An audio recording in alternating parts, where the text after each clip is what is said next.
সচরাচর কারো ডায়াবেটিস ধরা পড়লে মানুষ সবার আগে ভাত কমাতে বলে, কেউ কেউ নাকি আবার ভাত একেবারে বন্ধ করে দেওয়ার জন্য বলে। আবার অনেকেই প্রশ্ন করেন যে ব্লাড সুগার বাড়ার পেছনে কি আসলেই ভাতের দোষ আছে। আমি আশ্বস্ত করার জন্য কোনো মিথ্যা বলবো না যে ভাতের কোনো দোষ নাই। সাদা ভাত খেলে যে খুব দ্রুত ব্লাড সুগার বাড়ে এটা বৈজ্ঞানিকভাবে পরীক্ষিত সত্য।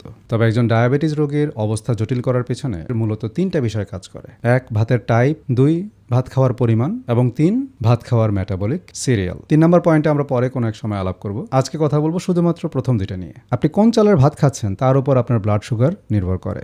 1880 দশকের আগে মানুষ ঢেকে ছাড়া চাল বা লাল চাল খেত, যেখানে চালের উপরের যে আবরণ বা ফাইবার সেটা অক্ষত থাকতো। উপরের আবরণ থাকার কারণে সেই চালে খুব দ্রুত পোকা ধরত এবং গুদামে বেশি দিন সেই চাল সংরক্ষণ করাটা খুব কঠিন হয়ে যেত। এই সমস্যার সমাধানের জন্য শিল্প বিপ্লবের সময় এঙ্গেলবার্গ হুলার মেশিন সহ ইউরোপ আমেরিকায় স্টিলের রাইস মিল আবিষ্কার হয়। চালকে রিফাইন বা পলিশ করে সাদা করার এই প্রযুক্তি মূলত তৈরি করা হয়েছিল যেন দীর্ঘদিন চাল গুদামে রাখা যায় এবং পোকায় না কাটে। কিন্তু পলিশ করতে গিয়ে চালের ফাইবার এবং পুষ্টিগুণ পুরোপুরি নষ্ট করে ফেলা হয়। এই ফাইবারবিহীন রিফাইন্ড সাদা চাল পেটে গিয়ে সরাসরি গ্লুকোজ বা সুগারে পরিণত হয়।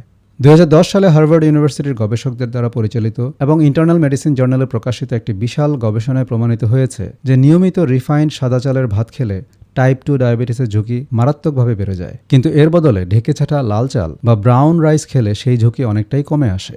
তাই ডায়াবেটিস রোগীদের সাদা রিফাইন্ড চালের ভাত এর বদলে ফাইবারযুক্ত ঢেকে ছাটা লাল চাল অথবা কাউনের চাল এগুলো বেছে নেওয়া যেতে পারে, কারণ এগুলোর গ্লাইসেমিক ইন্ডেক্স কম। দ্বিতীয় কারণ, ভাতের পরিমাণ। কেউ কেউ মনে করেন ঢেকে ছাটা লাল চাল বা কাউনের চাল এগুলো যেহেতু ভালো তাই ইচ্ছামতো খাওয়া যাবে। এখানেই অনেকে ভুল করেন। ফাইবার থাকার কারণে এইসব চাল থেকে তৈরি হওয়া সুগার রক্তের সাথে একটু ধীরে ধীরে মেশে, এটা সত্য, কিন্তু দিন শেষে এগুলোও কার্বোহাইড্রেট। আপনি যদি অতিরিক্ত পরিমাণে খান তাহলে শরীরের গ্লাইসেমিক লোড অবশ্যই বাড়বে। ডায়াবেটিস কেয়ার জার্নালে প্রকাশিত গবেষণায় বিজ্ঞানীরা দেখিয়েছেন যে খাবার ফাইবারযুক্ত হলেও যদি তার পরিমাণ বা গ্লাইসেমিক লোড বেশি হয় তবে তা ইনসুলিন রেজিস্ট্যান্স বাড়ায়। আপনি লাল চাল খান বা কাউনের চাল খান, পরিমাণটা সীমিত রাখতে হবে। আর এই সীমিত পরিমাণ কতটুকু সেটার কোনো জেনারেলাইজড বা ইউনিভার্সাল উত্তর হয় না, কারণ এটা নির্ভর করে একজন মানুষের ওজন কতটুকু, তার শরীরে এনার্জির চাহিদা কতটুকু এবং সেই এনার্জির কতটুকু সে কোন কোন সোর্স থেকে সাপ্লাই দিচ্ছে তার উপরে। আর ভাত যতটুকু খাওয়া হোক সেটা শরীরে গিয়ে কিভাবে কাজ করবে, শরীরে হঠাৎ করে